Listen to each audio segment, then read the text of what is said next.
আসসালামু আলাইকুম ওয়া রাহমাতুল্লাহি ওয়া বারাকাতুহু।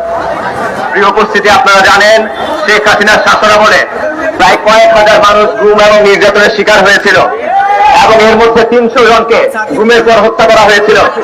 বাকিদের সাথে কি করা হয়েছিল?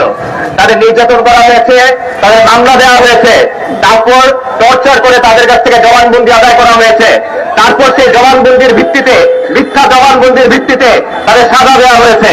কাউকে ফাঁসির আদেশ দেওয়া হয়েছে, তাকে যাবজ্জীবন সাজা দেওয়া হয়েছে। তাদের বিরুদ্ধে কোনো প্রমাণ নেই, কোনো এভিডেন্স নেই, শুধুমাত্র 164 ধারার জবানবন্দির ভিত্তিতে কারোর উপর ফাঁসির সাজা হয়েছে, কারো যাবজ্জীবন সাজা হয়েছে। শফিউর রহমান ফারাবিকে যাবজ্জীবন দেওয়া হয়েছে এইভাবে, মোজাম্মেল হোসেন সাইমনকে ফাঁসির রায় দেওয়া হয়েছে এইভাবে, মজলুম ওলামায়ে কেরামকে বিভিন্ন মেয়াদে বন্দী করে রাখা হয়েছে এইভাবে, তরুণ ইসলামপন্থীদের বন্দী করে রাখা হয়েছে এইভাবে। পৃথিবীর কোন সভ্য দেশে, পৃথিবীর কোন সভ্য সিস্টেমে, কোন আইনি ব্যবস্থায় শুধুমাত্র 164 ধারার জবানবন্দির ভিত্তিতে কাউকে শাস্তি দেওয়া যায় না, কাউকে যাবজ্জীবন সাজা দেওয়া যায় না, কাউকে ফাঁসির সাজা দেওয়া যায় না, সাধারণ অবস্থাতেই যায় না। আর এটা প্রমাণিত বিষয় যে এই জবানবন্দিগুলো নেওয়া হয়েছে নির্মম টর্চারের পর।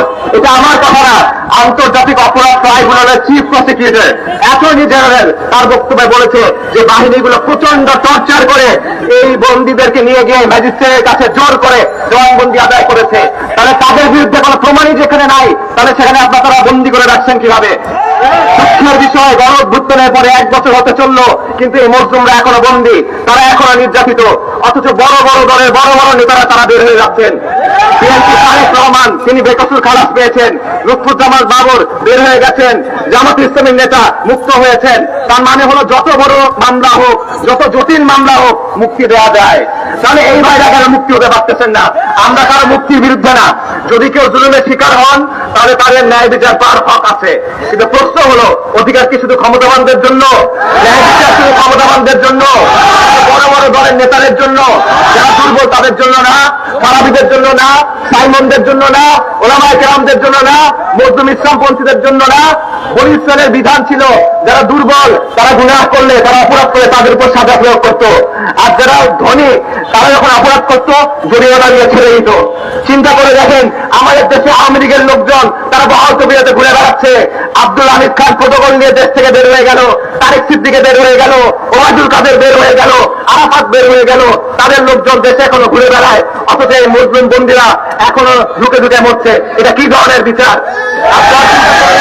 আপনারা জেনে রাখেন, ইন্নাদ-দীন ইনদাল্লাহিল ইসলাম, নিশ্চয়ই আল্লাহর কাছে গ্রহণযোগ্য একমাত্র দিন হলো ইসলাম, নিশ্চয়ই আল্লাহর কাছে গ্রহণযোগ্য একমাত্র বিচার ব্যবস্থা ইসলাম। আর এই বিচার ব্যবস্থা অনুযায়ী ফারাবী সাইমনরা নির্দোষ, এই বিচার ব্যবস্থা অনুযায়ী মজলুম ওলামায়ে কেরাম নির্দোষ, এই বিচার ব্যবস্থা অনুযায়ী তরুণ ইসলামপন্থীরা নির্দোষ। কিন্তু শুধু ইসলামী ব্যবস্থা না, প্রচলিত ব্যবস্থা অনুযায়ী তারা নির্দোষ প্রমাণিত হবে। প্রচলিত ব্যবস্থা অনুযায়ী তাদেরকে দোষী সাব্যস্ত করা যাবে না। আমরা এই রাষ্ট্র ব্যবস্থার কাছে কোনো প্রার্থনা নিয়ে আসি নাই, তাদের কাছে কোনো ভিক্ষা নিয়ে আসি নাই।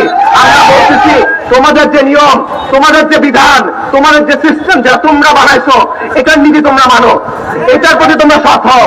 এটার প্রতি যদি তোমরা সৎ হও, তাহলে এই মুসলিমদের তোমাদের মুক্তি দিতে হবে, এখনই দিতে হবে। কোনো ব্যবস্থা এখানে চলবে না। ন্যায় বিচার যদি থাকে তাহলে সবার জন্য, আইন যদি থাকে তাহলে সবার জন্য। ক্ষমতাবানদের জন্য এক আইন, দুর্বলদের জন্য আরেক আইন, ক্ষমতাবানদের জন্য এক বিচার, দুর্বলদের জন্য এক বিচার, এরকম কোনো ডাবল স্ট্যান্ডার্ড চলবে না। আমরা চাই, আমরা এখনই চাই, আমরা মজলুমদের মুক্তি চাই, অবিলম্বে চাই। শফিউর রহমান ফারাবিকে মুক্তি দিতে হবে, মোজাম্মেল হোসেন সাইমনকে মুক্তি দিতে হবে, মজলুম ওলামায়ে কেরামকে মুক্তি দিতে হবে, তরুণ ইসলামপন্থীদের মুক্তি দিতে হবে। যতক্ষণ তারা মুক্ত না হচ্ছেন, আল্লাহর দরবারে আমরা দায়বদ্ধ থাকবো। যতক্ষণ তারা মুক্ত না হচ্ছেন, মহান আল্লাহর দরবারে আমরা দায়বদ্ধ থাকবো। তাই জালিমের বিরুদ্ধে, জুলুমের বিরুদ্ধে মুসলিমের এই পক্ষ আমরা কখনোই ছাড়তে পারবো না। আলহামদুলিল্লাহি রাব্বিল আলামিন। আসসালামু আলাইকুম ওয়া রাহমাতুল্লাহ।